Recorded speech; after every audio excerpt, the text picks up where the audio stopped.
Tradicionalmente vinculado a la litúrgica católica, el Requiem es una composición musical dedicada a los servicios funerarios y a las misas de difuntos.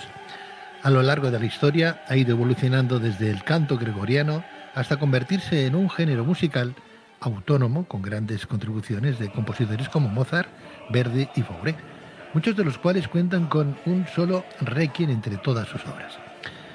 Ello parece o sugiere de alguna manera que los Requiems pueden representar un momento único y profundamente personal en su trayectoria artística, personal y espiritual. Pero, ¿qué caracteriza a este género musical? ¿Cuáles son los siguientes y más célebres Requiems de la historia? ¿Qué vínculos existen entre el Requiem y el anhelo de inmortalidad? ¿O cómo refleja el conflicto entre la vida y la muerte en la música? Bien, pues para responder esta y otras preguntas tenemos con nosotros al Oriol Pérez Treviño, musicólogo y ensayista. Oriol Pérez, muy buenas noches. Hola, muy buenas noches. Bienvenido. Muchas gracias. ¿Cuánto tiempo, Oriol? Sí, pero el tiempo es una forma de pensar y por tanto os tenía presentes. Por tanto, no me hace el efecto de que haya pasado el tiempo, qué bueno, sino que nos hemos visto. Esa es la actitud, sí señor. Lo demás son tonterías. Bueno, y dicen desde el punto de vista de la física cuántica que solo hay un tiempo, que es el ahora. Por tanto, el pasado ya no existe y el futuro no está, por tanto, estamos aquí. Si eso es así, Oriol, el Requiem, entonces, ¿qué representa? Yo diría que el Requiem es un intento de trasladar al oyente un estado de beatitud, de tranquilidad, de paz, de serenidad, que el compositor ha vivido previamente durante el estado de composición de la obra. Claro, lo que hemos visto, por ejemplo, analizando los catálogos de los compositores, es que la mayoría de ellos solo tienen un solo Requiem.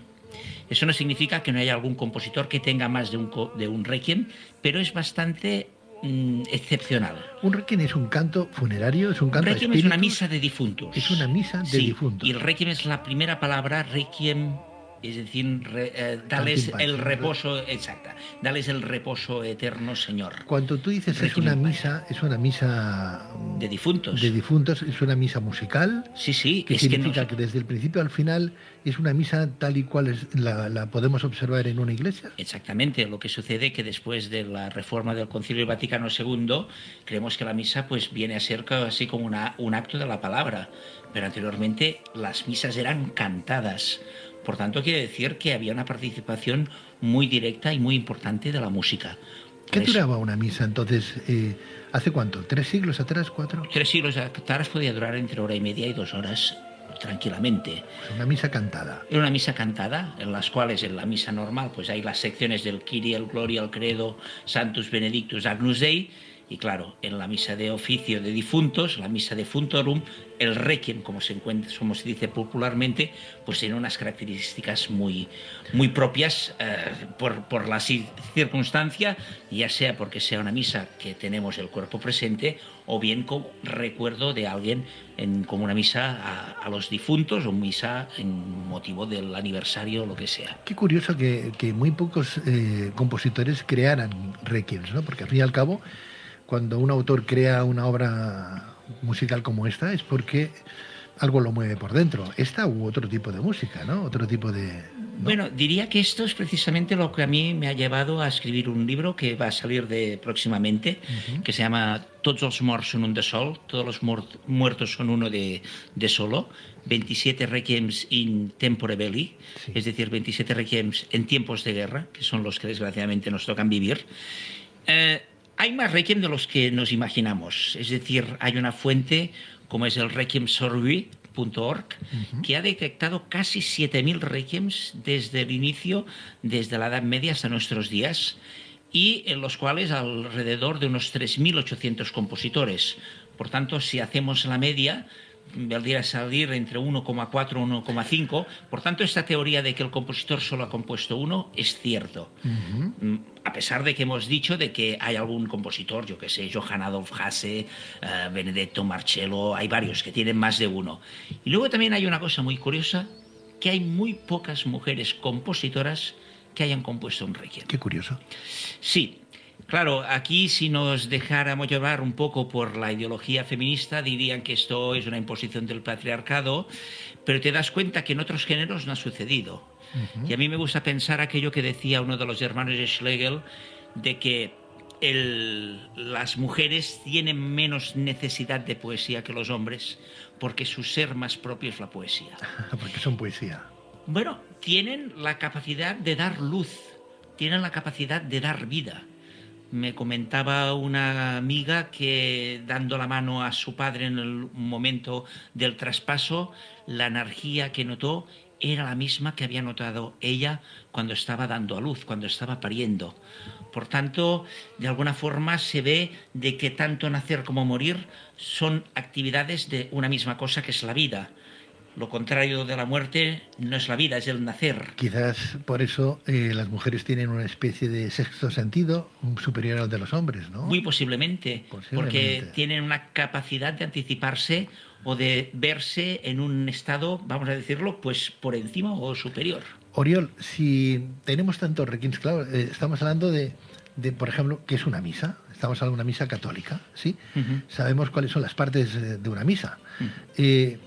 Todos los requiems que hay se componen con la misma pauta, sí. Con la misma, ¿sí? Hay una misma estructura, lo que pasa es que el compositor muchas veces se decanta, se fascina por algún momento. Lo hay que es el Dies Irae, lo hay que es el momento, pues yo que sé, del Libérame, lo hay que es el Ofertorium, depende. Es decir, el compositor tiene cierto margen de habilidad de ensanchar o no. De ensanchar, exactamente. Y cambiar un poquito las formas. O sea, ya entiendo que entonces que el sacerdote que está ofreciendo la misa dirá: se me está pasando de un paso a otro, sin, ¿no? No. Había un orden perfectamente litúrgico en el cual pues el cura, el capellán, sabía perfectamente cuál era su momento, y en aquel momento... Porque se tenía muy claro que cuando sonaba música se estaba entrando en contacto con otra realidad superior. Es decir, no era una música como acompañamiento de hilo musical.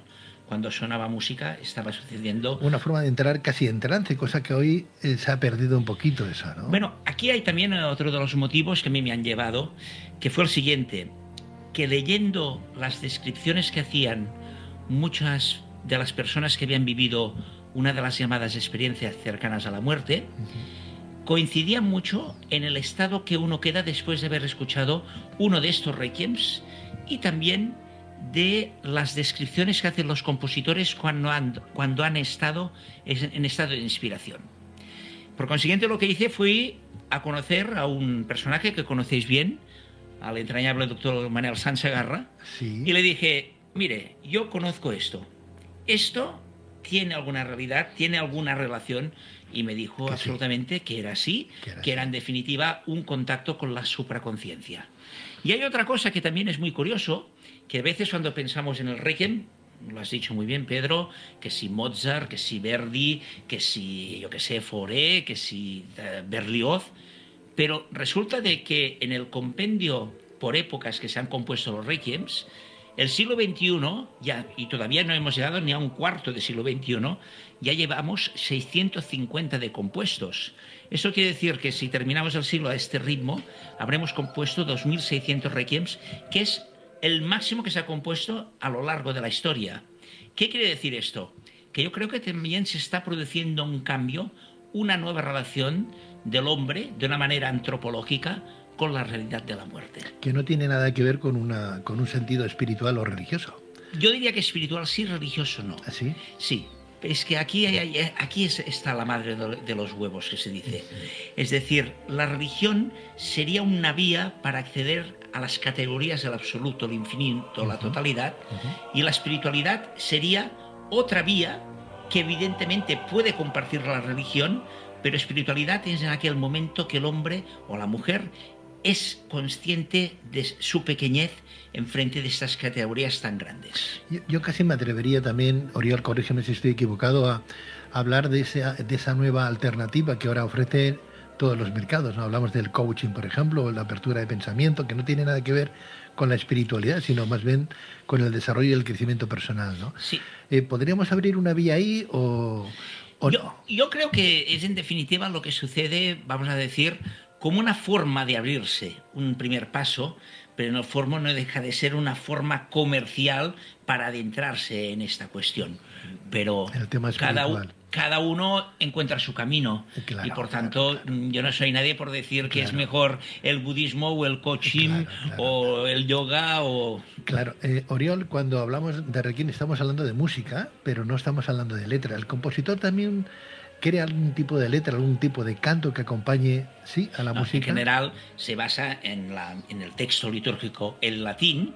Lo que pasa que hay otros casos. Por ejemplo, hay uno de muy bonito, que es el caso de Benjamin Britten, que hizo el War Requiem, el Requiem de guerra, en el cual también introdujo poemas de Owen, de un poeta que había muerto en la Primera Guerra Mundial. Es decir, hay algunos casos que el compositor también añade textos de otras fuentes. Qué bonito, ¿no? Qué bonito eso, sí. ¿no?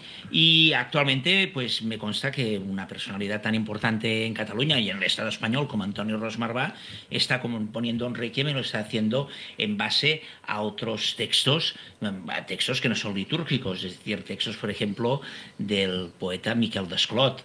O yo que sé, cuando Lluís Llach compuso Campanadas d'Amor, también lo hizo en base a la audición de algunos requiems y lo hizo con un texto propio y que se puede entender de una manera como una forma paramusical que se acerca al requiem. Uriol Pérez, ¿te viene a la cabeza alguno de esos poemas, algún tipo de esa letra? ¿Te viene a la cabeza alguno de ellos?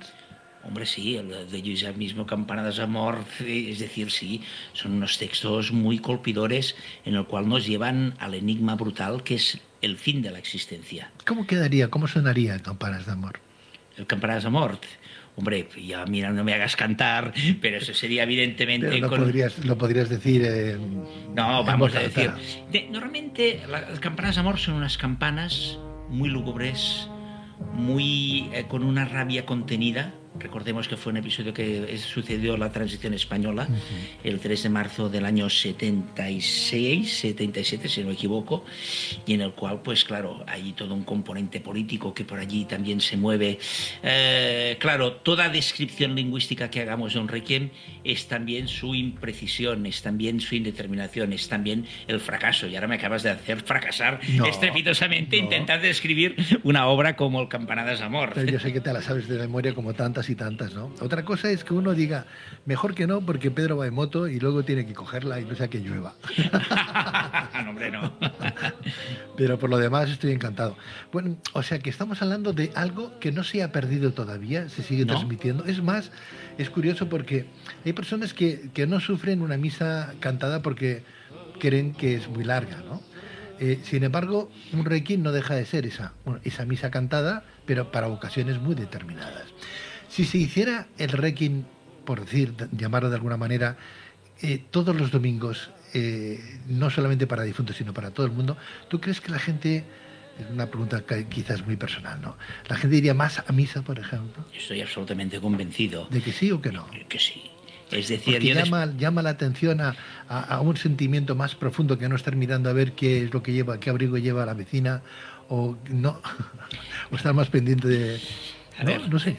Martín Lutero decía que cuando se cantaba se rezaba dos veces, se rezaba por duplicado. Y por tanto, él tenía muy claro que la música era una vía de acercarse a estas categorías absolutas, el infinito, la totalidad, Dios, si queremos. Evidentemente, la experiencia musical, la experiencia como oyente que tiene una persona, si es creyente, estando en la iglesia, si escucha una obra musical o no, hay un gran cambio. El gran problema que aquí ha habido, y esto sé que molesta mucho, pero hay que empezar a decirlo, es de que con un intento de popularizar o de extenderse a un conjunto mayor de la sociedad, se hizo una tragedia. La tragedia es que se sacrificó precisamente el canto gregoriano con una tradición milenaria y dejamos de cantar pues todos estos himnos, secuencias que venían pues de los orígenes casi del canto religioso primitivo cristiano a cantar, yo qué sé, el Kumbaya de Meu Kumbaya. Claro. Los resultados están aquí. Nunca habíamos visto precisamente. O sea, ¿tú crees que, por ejemplo, canciones como el Tantum Ergun Sacramentum, ¿no? Ese tipo de canciones, ¿no? Que ahora me viene a la cabeza un montón, ¿no? Vinculaban más a la persona en una fe más espiritual, más católico, más cristiano. Sin lugar a dudas. Hay un investigador, se llama Yegor Reznikov, que está convencido que precisamente una de las funciones que tenía la audición del canto litúrgico era precisamente crear un estado alterado de conciencia en aquel que lo escuchaba. Para hacerlo podía estar, pues, se podían consumir según qué sustancias, podían ser ayunos muy importantes, pero evidentemente que cuando escuchaban ya había pues esta conexión con una dimensión superior. Pero esto es que nos lleva a la noche de los tiempos. Hoy en día sabemos que, por ejemplo, el lugar donde se pintaban las pinturas rupestres en las cuevas era en el lugar donde había mayor resonancia y por tanto en el lugar donde había también la presencia del canto. Por tanto, aquí hay un vínculo, es decir, entre la práctica musical, la práctica artística y toda esta dimensión, que lo diremos, pues como lo decía Rudolf Otto en un libro muy conocido, Die Heilige, lo sagrado, que es esto, en definitiva, la experiencia luminosa, la experiencia que nos trasciende, nos deja ver que somos alguna cosa más que un ser dado para el paso del tiempo y la muerte. Oriol, tú como musicólogo, dentro de lo que es esta música que estamos comentando, ¿hay algún tipo de fondo? A ver si me explico. ¿Hay una nota que se pronuncie más en el requiem? Pues no sé, están escritas más en el tono del do o del sol, están escritas para que el ritmo vaya siguiendo un, no sé, hay músicas que están en fa, otras en... ¿Estas mantienen algún tipo de nota en concreto? Hay una especial predilección por el re menor, que eso posiblemente tendría a ver con una de las secuencias, que es la famosa secuencia del Dies Irae, que eso sí que la puedo cantar, que es el Dies Irae, Dies Illa, salve seclum in favilla. Pues eso, fa, mi, fa, re, mi, do, re. Claro, hay una predilección que el modo gregoriano, luego cuando se pasaba en un plano tonal, pues había una predilección para el re menor, el do menor, pero vaya, re menor, do menor son dos de las tonalidades que más localizamos en los requiems. Y eso que tú no eres sacerdote ni capellán. Ni nada que se parezca. Ni nada que se le parezca, ¿no? No, pero les tengo mucho respeto. Muy bien. A pesar de que tengamos opiniones y visiones del mundo muy distintas. Claro. Oriol, dicen que somos música también, que vibramos con una musicalidad los seres humanos, ¿sí? Claro, en definitiva somos materia, la energía es energía colapsada. La energía sabemos que se comporta de dos maneras, o bien en forma de resonancia o bien en forma pequeña de partícula. Si nosotros somos una resonancia, es indudable que en el momento que escuchamos una música, alguna cosa de nuestro propio ser, que es esta energía colapsada en la materia, también vibra con nosotros. ¿Se puede saber en qué frecuencia vibra una persona, siendo en re? Lo digo porque muchas veces no sabemos por qué alguien nos entra mal, ¿no? Y no lo conocemos, no sabemos nada de su vida, pero sin embargo es aquello que dices, hay un choque, ¿no? A lo mejor porque la persona está en re y el otro está en do. ¿Se puede saber, se puede descubrir en qué frecuencia vibramos cada uno de nosotros, en qué nota musical? Bueno, sería más que sería una resonancia, o sería lo que se dice la cuestión de la complementariedad cuántica, que hay tres estados: la indiferencia, o la que estamos en un estado de coherencia, empatía, o uno de muy negativo, que es cuando ya aquella persona te crea una toxicidad, ¿no?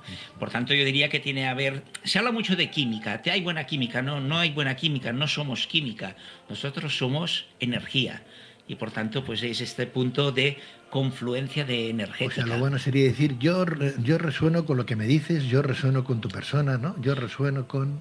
Sí, porque en el fondo si dijésemos esto, quiere decir que tendríamos una capacidad que es la de la escucha.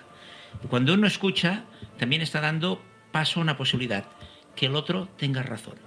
Y eso decía Hans-Georg Gadamer, que era el principio del diálogo.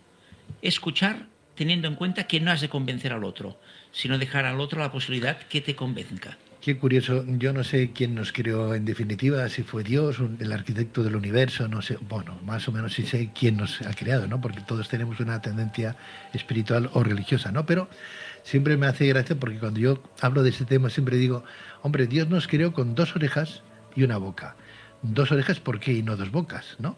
O una oreja y dos bocas, ¿no? Quizás porque hay que escuchar más y hablar menos, ¿no?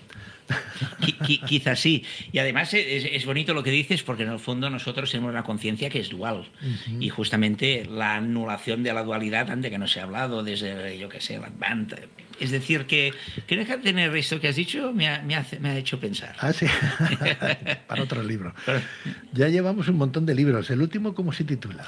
Pues bueno, el último es este de los Requiems, y el último han sido unos guiones musicales imaginarios, que fueron unos guiones que en su momento pues dijeron diferentes actores y actrices catalanas, y que, bueno, que daban a conocer pues algunas cosas para complementar algún espectáculo musical. Y nada, y ahora a ver si ya pronto terminamos el famoso libro sobre la recepción de Bach que estamos escribiendo con Miquel de Palol. Muy bien. Y luego hay otro, yo creo que es un libro que tendrá también su polémica, que es un libro sobre mujeres compositoras. Está muy bien. Visto desde un punto de vista no tanto de esta tendencia de que sean cuanto más mejor, sino de ver cuáles verdaderamente son compositoras a la altura o mejores y superiores que los compositores masculinos. Pues aquí estaremos para darle promoción a esos libros. Muchísimas Oriol, gracias. totalmente nos quedamos con esta última obra, Requiem, se titula el libro. Sí, no, a tots els morts són un de sol, 27 Requiems in tempore belli. Oriol Pérez Treviño, muchísimas gracias, Oriol, y hasta cuando tú quieras, no tardes mucho. Muy bien, muchísimas gracias. Buenas noches.